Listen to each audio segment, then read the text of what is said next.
គ្រប់ជំរាបសួរប្រិយមិត្តយប់ស្ងាត់ទាំងអស់គ្នានៅក្នុងរាត្រីនេះផងដែរ admin ក្រុងមានសាច់រឿងមួយយកមកដំណើរឲ្យបងប្អូនបានស្ដាប់កំសាន្តហើយសូមបងប្អូនជួយចុច Subscribe Channel YouTube ម្នាក់មួយផងដើម្បីផ្ដល់ជាកម្លាំងចិត្តមកកាន់ admin អញ្ចឹងកុំឲ្យខាតពេលវេលាយូរចង់ដឹងថាសាច់រឿងមានលក្ខណៈបែបណាសូមបងប្អូនរីករាយស្ដាប់ឲ្យដល់ចប់ទាំងអស់គ្នា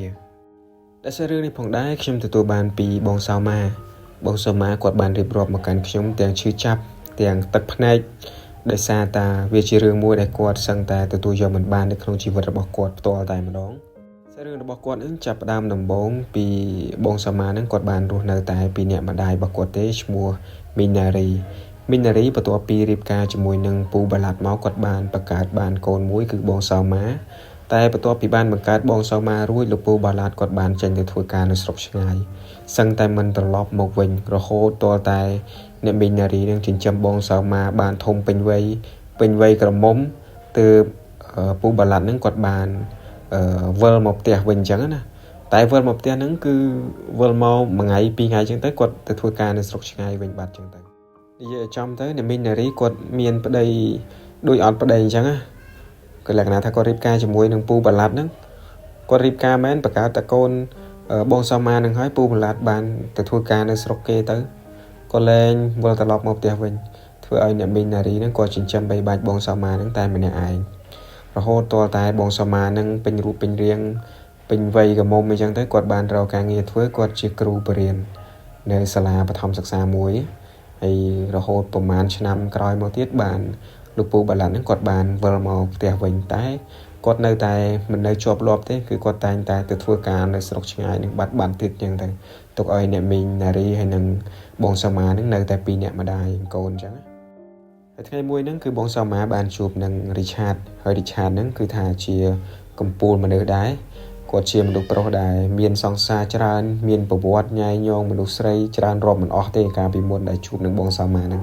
គាត់ថានៅពេលដែលគាត់ជួបនឹងបងរីឆាតហ្នឹងគឺបងរីឆាតហ្នឹងគាត់ធ្វើខ្លួនជាមនុស្សល្អហើយបងរីឆាតហ្នឹងគាត់មានការងារជាអ្នកដឹកជញ្ជូនអីវ៉ាន់ជាប្រធានផ្នែកអ្នកដឹកជញ្ជូនអីវ៉ាន់អញ្ចឹងគាត់ថាពេលដែលបានជួបបងរីឆាតហ្នឹងគឺបងរីឆាតហ្នឹងយកចិត្តទុកដាក់ជាមួយនឹងគាត់ខ្លាំងមែនតើរហូតតតែថ្ងៃមួយហ្នឹងគឺគាត់បានសុំបងសៅម៉ាហ្នឹងរៀបការហើយគាត់បានដប់បងសៅម៉ាហ្នឹងទៅលេងផ្ទះរបស់គាត់ទៅយកទៅឲ្យម្ដាយពុកខាងបងរីឆាតហ្នឹងគាត់មើលអញ្ចឹងណាហើយបន្ទាប់មកហ្នឹងទៅក៏គាត់បានសុំបងសៅម៉ានឹងរៀបការតែនៅពេលដែលបងរីឆាតសុំបងសៅម៉ារៀបការហ្នឹងរឿងហ្នឹងក៏បានដឹងដល់អ្នកមីណារីតែអ្នកមីណារីគាត់ហាក់បីដូចជាមិនយល់ព្រមទេគាត់បីដូចជាមិនចង់ឲ្យកូនហ្នឹងមានគ្រួសារទេព្រោះក្នុងចិត្តរបស់គាត់ប្រហែលជាគិតថាខ្លាចនឹងដូចគាត់ក៏មិនដឹងឬក៏យ៉ាងម៉េចក៏មិនដឹងដែរប៉ុន្តែបងសៅម៉ាហ្នឹងគាត់បានខលទូរស័ព្ទទៅលោកពូបាឡាត់ដែលជាឪពុករបស់គាត់ហ្នឹងហើយឪពុករបស់គាត់ហ្នឹងគាត់ថាមិនអីទេបើសិនថាបងរីឆាតនឹងមានការងារធ្វើជាបរិសុទ្ធដែលបងសៅម៉ាអាចទុកចិត្តបានអញ្ចឹងគាត់យល់ព្រមទោះបីជាមានការជំទាស់ពីអ្នកមីងណារីក៏ដោយហើយបងរីឆាតហ្នឹងគាត់បានយកចិត្តទុកដាក់លក្ខណៈថាផ្ដល់ក្តីស្រឡាញ់ទៅបងសៅម៉ាខ្លាំងមែនតើហើយគាត់ថែមទាំងចង់រៀបការហ្នឹងគឺគាត់ថានឹងអាចផ្ដល់សុភមង្គលឲ្យបងសៅម៉ាអញ្ចឹងណាហើយបងសៅម៉ាគាត់ក៏បានយល់ព្រមអញ្ចឹងទៅហើយជាពិសេសអ្នកមីងណារីគឺគាត់នៅតែមិនយល់ព្រមហើយបងរីឆាតហ្នឹងក៏បានលក្ខណៈថាយកចិត្តដែរណាគាត់បានថ្ងៃមួយហ្នឹងគាត់បានទិញក្រែមមួយដើមហើយផ្ញើតាមបងសៅម៉ាហ្នឹងយកទៅឲ្យអ្នកមីងណារីហើយអ្នកមីងណារីពេលដែលទទួលបានកាដូពីបងរីឆាតហ្នឹងគឺគាត់អត់មើលទេលក្ខណៈគាត់ស្អប់អញ្ចឹងណាគាត់មិនចូលចិត្តម្ចាស់កាដូហ្នឹងគឺគាត់អត់មើលទេគឺគាត់យកកាដូហ្នឹងទៅទុកនៅក្នុងថតតុកបាត់តែមង្គលការរបស់បងសៅម៉ានិងបងរីឆាតហ្នឹងគឺបានចាប់ផ្ដើមឡើងដោយឪពុករបស់បងសៅម៉ាលោកពូបាឡាត់ហ្នឹងក៏បានចូលរួមដែរពេលហ្នឹងប៉ុន្តែទឹកមុខរបស់អ្នកមីងណារីគឺហាក់បីដូចជាមិនសប្បាយចិត្តនៅក្នុងការដែរឲ្យកូនមានប្តីឡើយអញ្ចឹងណាបន្ទាប់ពីរៀបការបានចូលមកក្នុងគ្រួសាររបស់អ្នកមីងណារីហើយបងរីឆាតគាត់ជាមនុស្សល្អប្រវត្តិរបស់គាត់ធ្លាប់តែខលខូចមានស្រីញីខាងក្រៅច្រើនក៏គាត់បានប្រែក្លាយមកជាសុភាពបុរសចេះយកចិត្តទុកដាក់ជាមួយប្រពន្ធហើយថ្ងៃមួយហ្នឹងនៅពេលដែលបងរីឆាតគាត់ចេញមកពីធ្វើការ គាត់បានចូលទៅក្នុងបន្ទប់ទឹកហើយមិនដឹងថាយ៉ាងណាដែរអ្នកមីងនារីក៏គាត់បានឈរចាំបងរីឆាតនៅពីខាងមុខបន្ទប់ទឹកហ្នឹងទៅហើយបន្ទាប់ពីបងរីឆាតគាត់ចេញពីបន្ទប់ទឹកមកក៏ឃើញមីងនារីឈរនៅបន្ទប់ទឹកអញ្ចឹងក៏គាត់សួរថាម៉ែមានការអីអញ្ចឹងណាអ្នកម៉ាក់មានការអីអញ្ចឹងទៅហើយអ្នកមីងនារីក៏គាត់មិនមានអីដែរក៏គាត់និយាយថាអត់អីទេគាត់មកឈរចាំចូលបន្ទប់ទឹកដែរអញ្ចឹងទៅបន្ទាប់ពីចូលចេញពីបន្ទប់ទឹកមកបងរីឆាតហ្នឹងក៏បានដើរចូលទៅបន្ទប់របស់គាត់ដែរបងសមាកំពុងតែនៅក្នុងហ្នឹងគឺកំពុងតែឆែកទូរស័ព្ទរបស់គាត់ហ្នឹងគឺឃើញសាររបស់បងរីឆាតចឹងជាមួយនឹងសង្សារចាស់របស់គាត់ហ្នឹងក៏បានឆ្លោះប្រកែកគ្នាហើយបងរីឆាតក៏បាននិយាយខ្លាំងៗទៅកាន់បងសមាដែរថាចេះតែយករឿងពីអតីតកាលយកមករំលឹកអីចឹងណាហើយបន្ទាប់មកពីបានឆ្លោះប្រកែកគ្នាជាមួយនឹងបងសមាហើយបងរីឆាតហ្នឹងក៏បានដើរចេញពីបន្ទប់របស់គាត់ហ្នឹងមកក្រៅវិញហើយមកអង្គុយលើសាឡុងនៅបន្ទប់ទទួលភ្ញៀវគាត់អង្គុយបានបន្តិចហ្នឹងក៏បានអ្នកមីងនារីហ្នឹងក៏បានចេញមកដែរហើយក៏បានមកអង្គុយក្បែរបងរីឆាតហ្នឹងក៏បានសួរបងរីឆាតថាមានរឿងអីគេឆ្លោះជាមួយនឹងសៅម៉ាកអីអញ្ចឹងបងរីឆាតហ្នឹងក៏បានឆ្លើយថាគាត់បានឆ្លោះប្រកែកជាមួយនឹងសៅម៉ាអញ្ចឹងណាហើយគាត់និយាយថាសៅម៉ានឹងមិនយល់ចិត្តគាត់អីចឹងទៅចេះតែលើកយករឿងអតីតដែរទាំងដែរឥឡូវហ្នឹងគឺគាត់មានការកែប្រែហើយចឹងតែមើលទៅទឹកមុខរបស់មីងនារីក៏គាត់មិនហាក់ដូចជាមានការញញឹមមិនដែរគឺគាត់មុខប៉ុន្តែទឹកមុខរបស់គាត់ហ្នឹងហាក់បីដូចជាលាក់គំនួចនៅក្នុងចិត្តពីលក្ខណៈថាដូចចង់មានអីនិយាយនៅក្នុងចិត្តទៅកាន់បងរីឆាតចឹងតែហាក់បីដូចជាមិនហ៊ាននិយាយនៅពេលដែលគាត់កំពុងតែនិយាយគ្នាចឹងទៅបងរីឆាតហ្នឹងហាក់បីដូចជាមានការមិនស្រួលខ្លួនចឹងហើយមីងរីណាក៏បានសួរទៅបងរីឆាតថាមិនស្រួលខ្លួនមែនទេ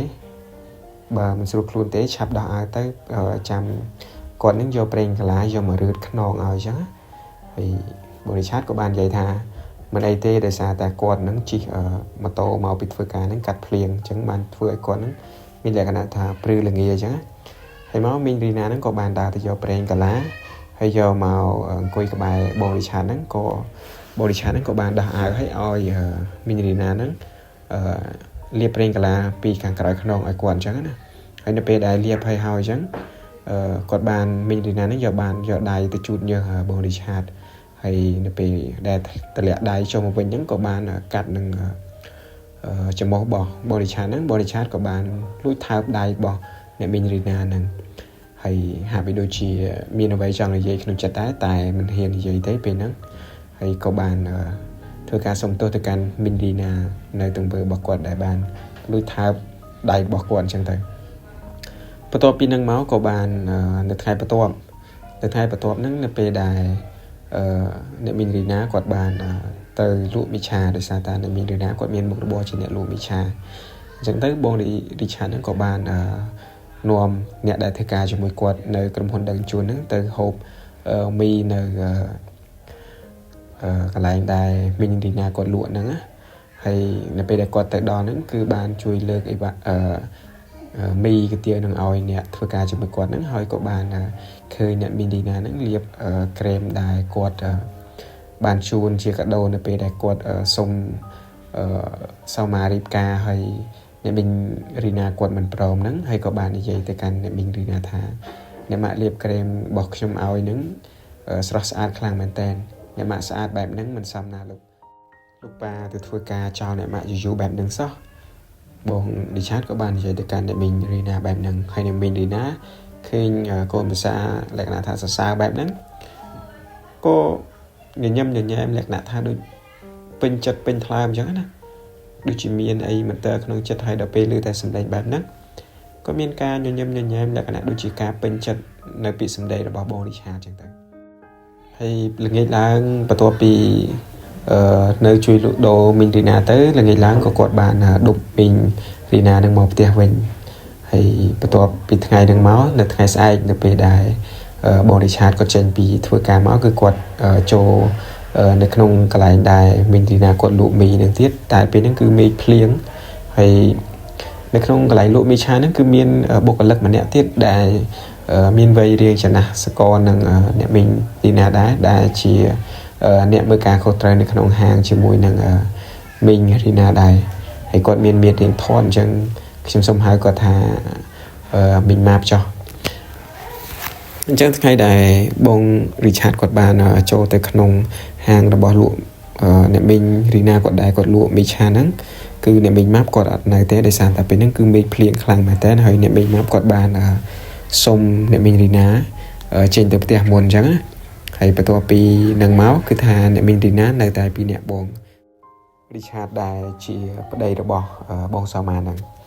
ហើយបងសាម៉ាគាត់បាននិយាយទៀតថានៅពេលដែលប្តីរបស់គាត់នៅជាមួយម្ដាយរបស់គាត់តែ2នាក់អញ្ចឹងគាត់មិនដឹងថាពួកគាត់ធ្វើរឿងអីដែលមិនគប្បីនោះទេហើយគាត់ក៏មិនមានការសង្ស័យទៅលើម្ដាយនិងប្តីរបស់គាត់ដែររហូតតតែថ្ងៃមួយនៅពេលដែលបងរីឆាតក៏ចេញពីធ្វើការមកតែមិនបានចូលបន្ទប់របស់គាត់ទេបែរទៅជាចូលបន្ទប់របស់ម្ដាយរបស់គាត់វិញអញ្ចឹងហើយពេលហ្នឹងគឺគាត់មានការឆ្ងល់ដែរហើយគាត់ក៏បានដើរទៅមើល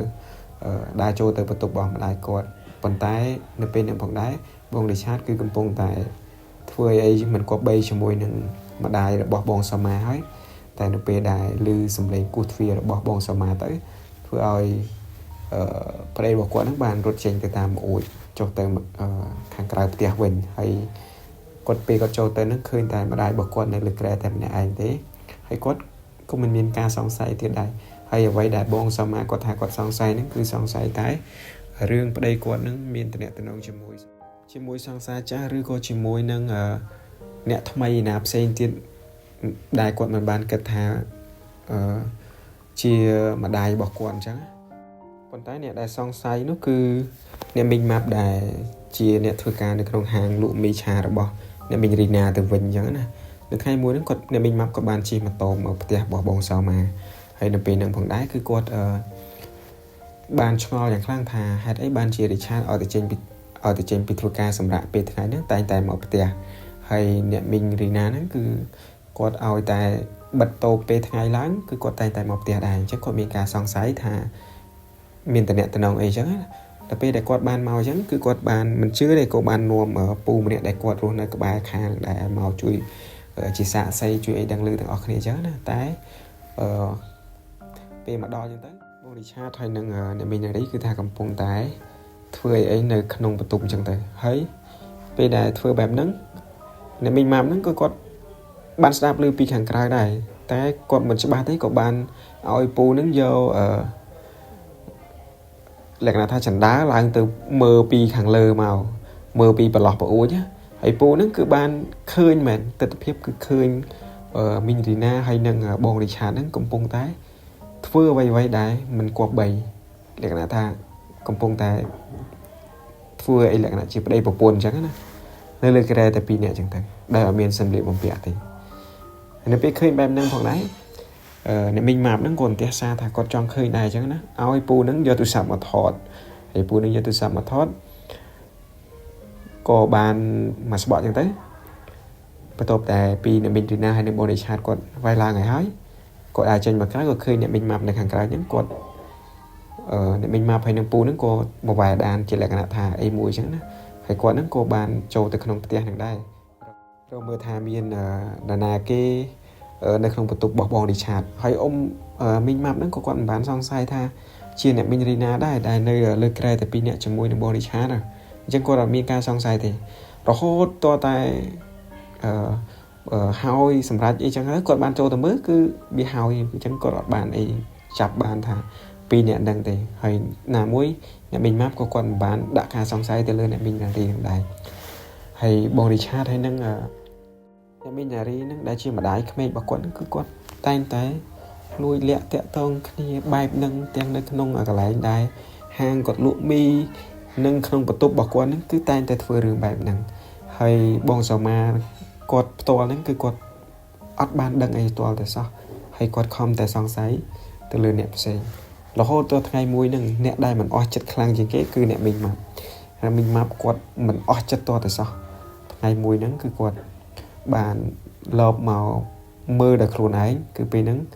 ពេលដែលបងរីឆាតគាត់បានសម្រាប់ពីការងារនៅពេលថ្ងៃហ្នឹងហើយបានមកជួបអ្នកមីងនារីនៅក្នុងបន្ទប់របស់គាត់ហ្នឹងគឺគាត់កំពុងតែវាយឡើងហើយ ខ្លាំងជាងរដងទៀតនៅពេលនឹងផងដែរអ្នកមីងម៉ាប់គាត់បានឡើងតាមអចិន្តាដែលគាត់បានដាក់កាលពីថ្ងៃមុនហ្នឹងគាត់បានឡើងទៅមើលគឺឃើញទស្សនវិជ្ជាបែបហ្នឹងគឺគាត់មកដល់ក្រោមវិញសឹងមិនទាន់គាត់ក្អួតដោយសារគាត់លក្ខណៈគាត់ឆ្អើមខ្ពើមរអានឹងអាទង្វើអស់ហ្នឹងព្រោះដោយសារតែម្ដាយក្មេកនិងកូនប្រសាកំពុងតែនៅលើក្រែជាមួយគ្នាហើយធ្វើរឿងអីដែរមិនគប្បីទៀតនៅពេលនេះផងដែរអ្នកមីងម៉ាប់គឺគាត់បានទៅហៅអ្នកភូមិផងមកទាំងអស់ហើយដើម្បីឲ្យទាំងអ្នកថាដើម្បីឲ្យមកជាសាក្សីឲ្យដឹងលឺអញ្ចឹងណាហើយបើកលេចទៅមើលបងសាមាវិញ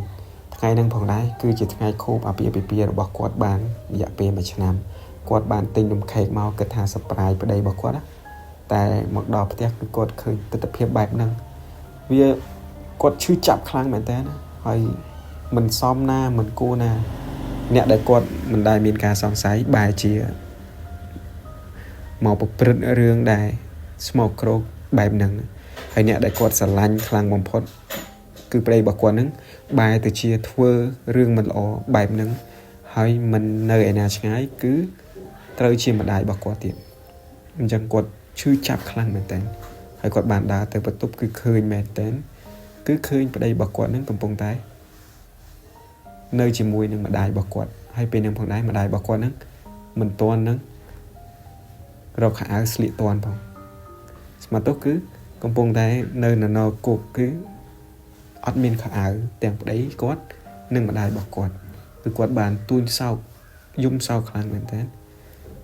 គាត់មិននឹកស្មានថារឿងវាកើតឡើងមកលើរូបគាត់គឺវាបែបហ្នឹងអញ្ចឹងណាហើយបន្ទាប់ពីហ្នឹងមកគឺថាពួកដែលអ្នកចិត្តខាងហ្នឹងក៏បានហៅគ្នាមកជុំគ្នាអញ្ចឹងទៅក៏បានហៅប៉ូលីស HA មកធ្វើការឃាត់និងសាកសួរនាំអញ្ចឹងទៅហើយមួយរយៈក្រោយមកអ្នកមីងរីណាហ្នឹងក៏បានទៅពិនិត្យទាំងនោមមើលគឺថាគាត់មានផ្ទៃពោះហើយផ្ទៃពោះហ្នឹងគឺកូនរបស់ប្តីគាត់ហ្នឹងកូនរបស់បងលីឆាតហ្នឹងហើយបងសមាគាត់ថាមិនដឹងថា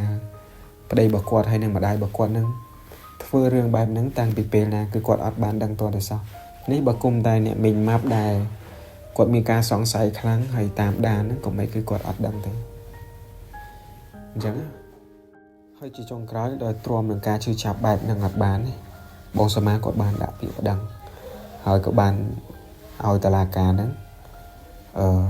ផ្ដន្ទាទោសម្ដាយរបស់គាត់ហ្នឹងហើយនឹងប្តីរបស់គាត់ដែលគាត់ប្តឹងជាលក្ខណៈបទផិតក្បត់អញ្ចឹងណាប្តឹងទៅគឺថាម្ដាយរបស់គាត់ហ្នឹងហើយនឹងប្តីរបស់គាត់ហ្នឹងត្រូវជាប់គុកទាំងពីរនេះអញ្ចឹងគឺថាគឺបែបហ្នឹងគឺថាបងសមាគាត់បាននិយាយថាវាជារឿងដែរពិបាកនឹងទទួលយកហើយអំពើផិតក្បត់ហ្នឹងគឺថាវាសាហាវពេកអញ្ចឹងណាហើយអ្វីដែលហួសចិត្តនោះគឺ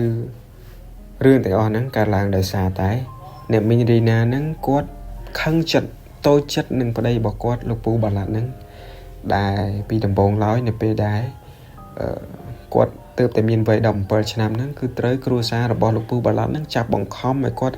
រៀបការរហូតដល់មានផ្ទៃពោះទាំងដែលគាត់មិនទាន់ចង់រៀបការជាមួយនឹងលោកពូបាឡាត់